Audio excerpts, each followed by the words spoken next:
So hello and welcome. तो आज हम लोग इस वीडियो में देखने वाले हैं क्लास 9 का साइंस का चैप्टर नंबर 4 मोशन का मोस्ट इंपॉर्टेंट टॉपिक, जो कि आपको एग्जाम में इस टॉपिक से एक ना एक क्वेश्चन आपको देखने को मिलेगा। तो आज का जो टॉपिक है हमारा वो है इक्वेशन ऑफ मोशन।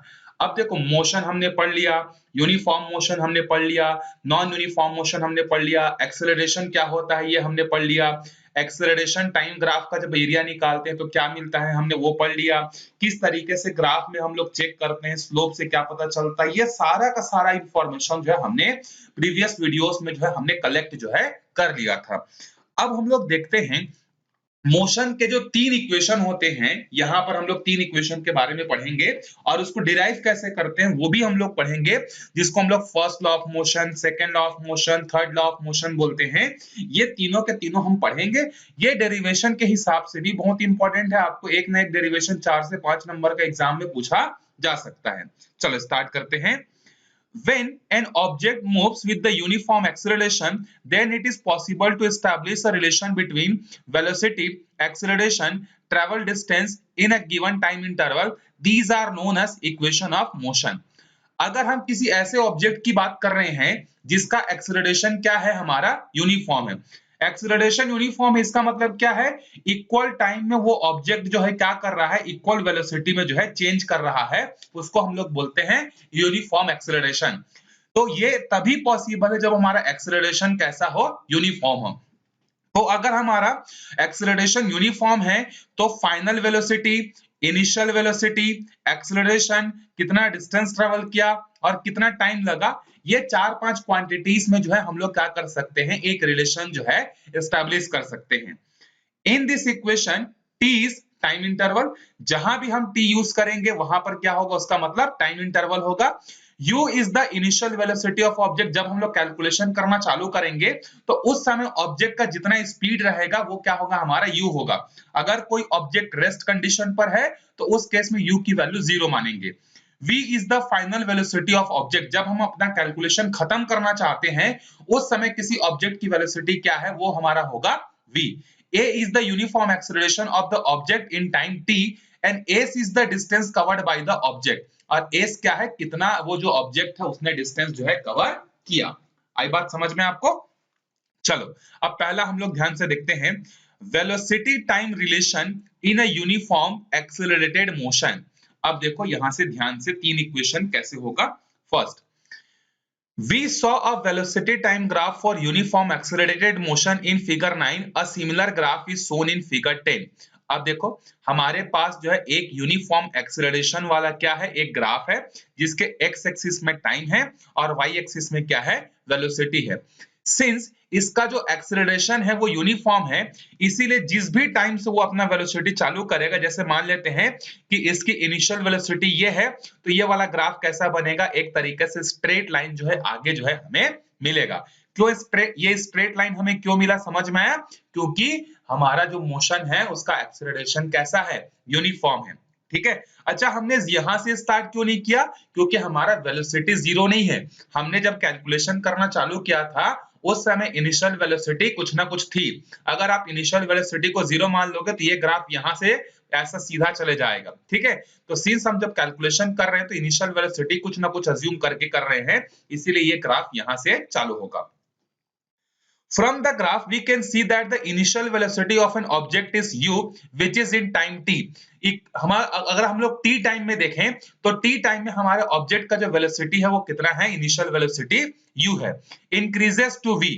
अब देखो इनिशियल वेलोसिटी हमारे u था, जैसे ही टाइम बीतते गया और एक पर्टिकुलर टाइम तक पहुंच के बाद हमने देखा कि हमारी वेलोसिटी कितनी हो गई है, फाइनल वेलोसिटी v हो गई है।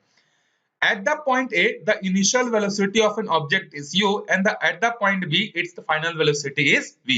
ये जो हमारा A पॉइंट है ये इनिशियल वेलोसिटी को रिप्रेजेंट कर रहा है, ये जो हमारा B पॉइंट है ये हमारा फाइनल वेलोसिटी को जो है क्या कर रहा है, रिप्रेजेंट जो है कर रहा है।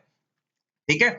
अब अगर देखो, अगर मुझे इनिशियल वेलोसिटी तो हमारा ये है, देखो ये वाला है कि नहीं, इनिशियल वेलोसिटी ऐसे ग्राफ खींचूंगा तो, और ये हमारा क्या है, फाइनल वेलोसिटी।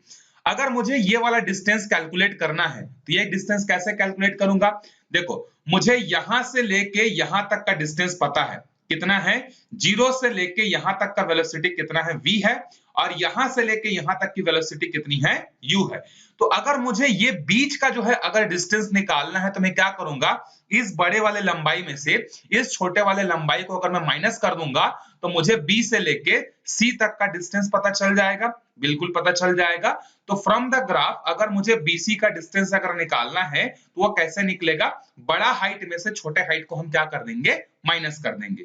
इस सारे ग्राफ को मैं मिटा दे रहा हूं क्योंकि ये कचरा हो जाएगा, नहीं तो इसमें भी बहुत सारे और भी चीजें हमें ड्रॉ करनी है। अगर आप चाहो तो आप इसको नोट कर सकते हो, मैं जैसे जैसा ग्राफ बनाऊंगा आप अपने कॉपी में वैसा वैसा ग्राफ जो है क्या कर सकते हो, बना सकते हो।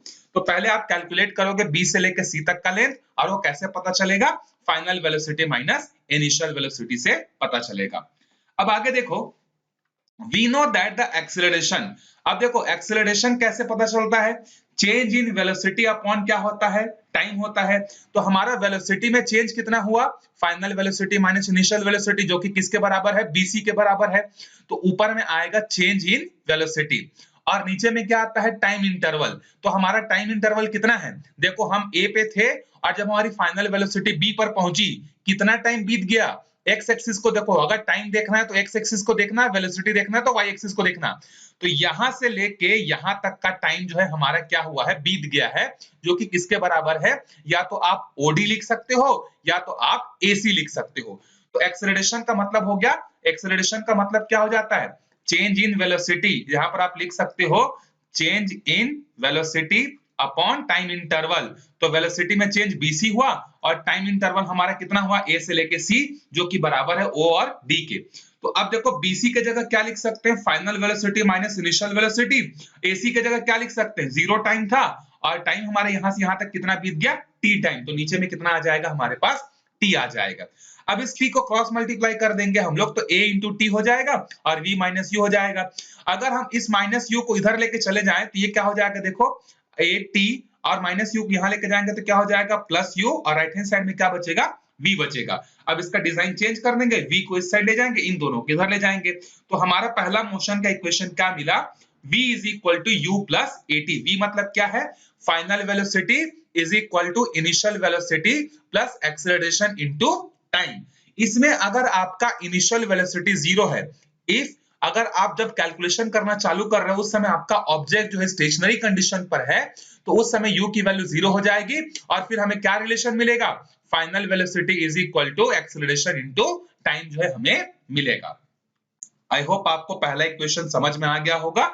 ठीक है, एक और बार वापस से देखते हैं हमने ये ग्राफ कैसे ड्रॉ किया।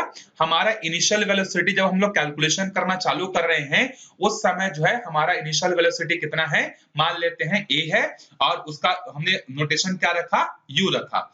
कुछ देर तक हमने घड़ी को देखा और घड़ी को जब हमने देखा और हमने कैलकुलेशन करना बंद किया तो हमारा ऑब्जेक्ट का जो स्पीड था वो कहां पर पहुंच गया था, बी पे। जैसे इस मतलब इसको इस तरीके से समझो, जैसे आप अपने घर से निकले तो आपका घर मान लो यहां पर है और मेरा घर यहां पर है, ये आपका घर है, यू लिख दिया मैं, ये मेरा घर है और ये हमारा स्कूल है मान लो।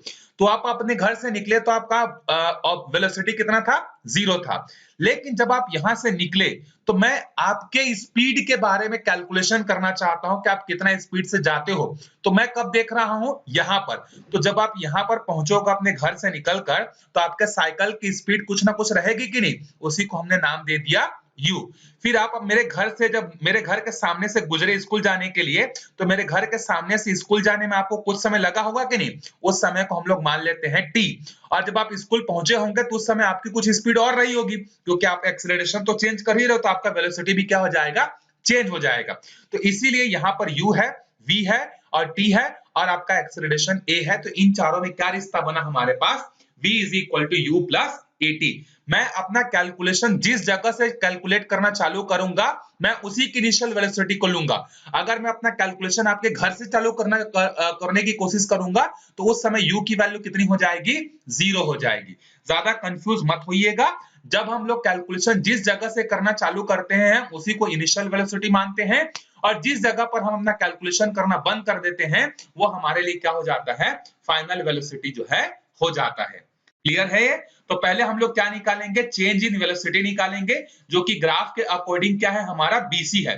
तो B से लेकर C तक का लेंथ कैसे निकालेंगे, तो आप चाहो तो इसमें एक और चीज लिख सकते हो कि अगर आप यहाँ पे और थोड़ा लिखना चाहो तो BC कैसे निकलेगा, B से लेके D तक के बड़े वाले डिस्टेंस में BD में से आप क्या करोगे, CD को क्या कर देना, माइनस कर देना। उसके बाद इस लाइन को लिखना, क्योंकि B से लेके D तक का लेंथ कितना है वो यहां से देख सकते हो, ये V है, और C से लेके D तक का लेंथ कितना है, U है। तो पहले आप यहां से चालू करना, फिर इसको लिखना, फिर एक्सेलरेशन को लिखना, change in velocity upon time, उसके बाद change in velocity final velocity minus initial velocity, नीचे में आएगा टाइम, क्रॉस मल्टीप्लाई करेंगे तो ये हमें मिल जाएगा पहला इक्वेशन।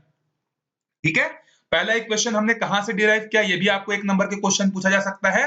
तो पहला इक्वेशन हमने डिराइव किया है वेलोसिटी टाइम ग्राफ से, और वेलोसिटी और टाइम में ये रिलेशन हमें बता रहा है। चलो उसके बाद जो मोशन का जो सेकंड इक्वेशन है उसको जो है हम लोग देखते हैं। तो position time relation in uniform accelerated motion, अभी जो सेकंड इक्वेशन मिलेगा वो सेकंड इक्वेशन किसमें मिलेगा, पोजीशन पे, और टाइम का जो है रिलेशन जो है हमें मिलेगा।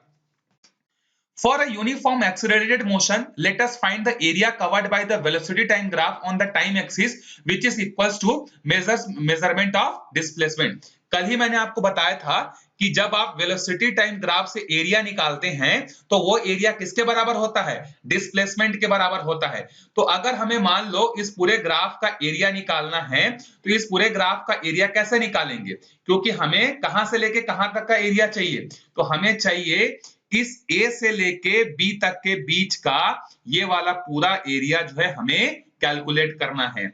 तो देखो हमारे पास ऐसा कोई डायरेक्ट फॉर्मूला तो नहीं है कि इस तरीके के डायग्राम का हम लोग डायरेक्टली एरिया निकाल सके, तब हम लोग इसको बीच से क्या कर देंगे, तोड़ देंगे। क्यों बीच से तोड़ेंगे, क्योंकि नीचे वाला हिस्सा क्या बनेगा, रेक्टेंगल, जिसका एरिया का फॉर्मूला हमें पता है। ऊपर वाला हिस्सा क्या बनेगा, ट्रायंगल, उसका एरिया हमें पता है। रेक्टेंगल का एरिया होता है लेंथ इंटू ब्रेड्थ, और ट्रायंगल का एरिया क्या होता है, हाफ बेस इंटू हाइट। तो अगर हमें पूरा एरिया चाहिए तो एक बार डायरेक्टली नहीं निकाल सकते, तो उसको दो टुकड़ों में तोड़ देंगे। तो area under the curve which is equals to displacement, और डिस्प्लेसमेंट को हम डिनोट करेंगे स्मॉल s से। तो यहां पर आप लिख सकते हो area under the curve which is equals to s, जो कि क्या होगा, एरिया ऑफ फिगर OABD। देखो कितना बड़ा एरिया हमें फाइंड करना है, OABD, जो कि दो पार्ट में डिवाइड होगा। पहला पार्ट क्या होगा, एरिया ऑफ रेक्टेंगल OACD, उसके बाद plus area of triangle ACB। तो area of rectangle plus area of triangle, यहां दो पार्ट में जो है हमारा क्या हो गया, टूट गया। अब देखो एरिया ऑफ रेक्टेंगल क्या होता है, तो यहां पर S इज इक्वल टू क्या आएगा, area of rectangle plus area of triangle.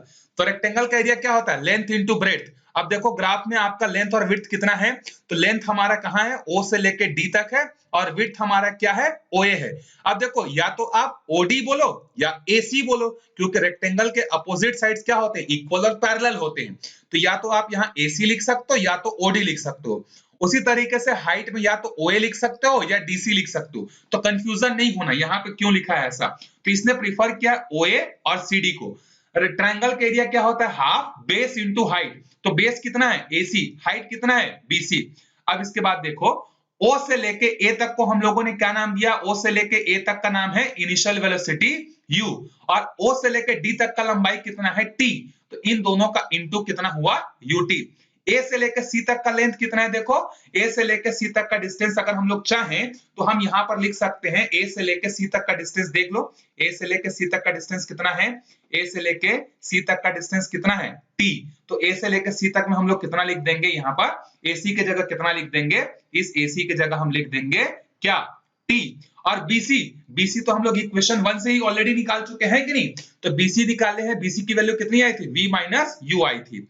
अब यहाँ पर इन दोनों को क्या करेंगे, T को अंदर मल्टीप्लाई करेंगे, तो ये हो जाएगा हमारा कितना, half of T into V, और यहाँ पर क्या हो जाएगा, आप अच्छा यहाँ पे दो बार T, अच्छा यहाँ पे कुछ थोड़ा सा मिस्टेक दिख रहा है कुछ, एक मिनट देख लेते हैं, ठीक है। अच्छा वहां से उसने क्या किया है, कुछ नहीं, सही है, ये यहाँ पे T नहीं आएगा, ये T यहाँ नहीं आएगा, ठीक है। तो T into V minus U। अब वापिस चलते हैं पहले वाले इक्वेशन पे। तो पहले वाले इक्वेशन में देखो हमारे पास क्या है, V माइनस U, जिसको इक्वेशन 2 का नाम हमने दिया है। तो V माइनस U के जगह क्या लिख सकते हैं, 80 लिख सकते हैं।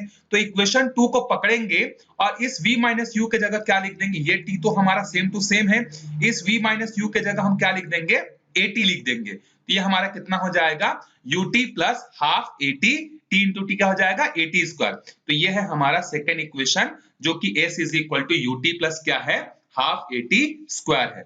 मैं आपको यहाँ पर फिर से साइड में एक बार बता देता हूं वापस से डिराइव करके। एरिया अंडर द कर्व जो है, which is area under the curve, जिसको डिस्प्लेसमेंट बोलते हैं, ये है हमारा area of rectangle plus area of triangle. Area of rectangle हमारा होता है क्या, लेंथ इनटू विड्थ होता है। एरिया ऑफ ट्रायंगल क्या होता है, हाफ बेस इनटू हाइट होता है। तो हमारा रेक्टेंगल का जो लंबाई था वो t था, और रेक्टेंगल का जो हाइट था वो u था, प्लस हाफ बेस तो हमारा वही है जो रेक्टेंगल का बेस है। हाइट हमारा कितना था, हाइट हमारा था BC। अब यहां से देखो ये हो जाएगा हमारा u इंटू टी, प्लस ये हो जाएगा हाफ, यहां आ जाएगा t, और BC के जगह क्या आ जाएगा, v माइनस यू। अब इक्वेशन 2 को पकड़ो और v माइनस यू के जगह क्या रख सकते हैं हम, 80 रख सकते हैं। तो ये हो जाएगा हमारा ut, t इंटू का कितना हो जाएगा, हाफ 80 स्क्वायर, और इधर क्या है, ये s है। तो ये भी देखो चार क्वांटिटीज में रिश्ता बता रहा है, किसमें किसमें, u में, a में, t में, s में। पहले वाला जो इक्वेशन था वो किसके किसमें बीच में बता रहा था, u में, v में, a में, t में। तो आपको जब भी कोई न्यूमेरिकल मिलेगा तो आपको जो भी गिवन डेटा रहेगा आप उसके हिसाब से इन इक्वेशंस को क्या करोगे, यूज करोगे। तो ये हमारा 2 इक्वेशन हो गया।